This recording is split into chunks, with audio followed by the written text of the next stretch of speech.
email, loka-loka, Rambo, maraming-marami ho, ano? Paano ho ninyo nahaharap ang lahat ng ganitong klaseng pagbabato sa inyong reputasyon at sa inyong pagkatao?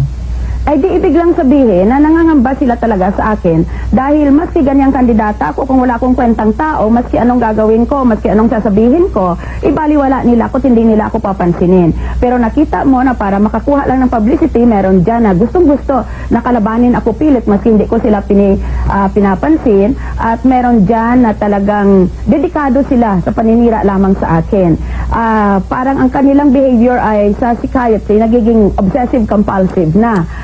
Yan kasama lahat sa politika. Sabi nga ng isang kilalang bantog na politiko, kung ayaw mo ng mainit, di lumabas ka ng kusina. Pinag-iinitan ako ngayon, di ibig sabihin siguro, baka makakabunga ako ng masarap na putahe sa kusina.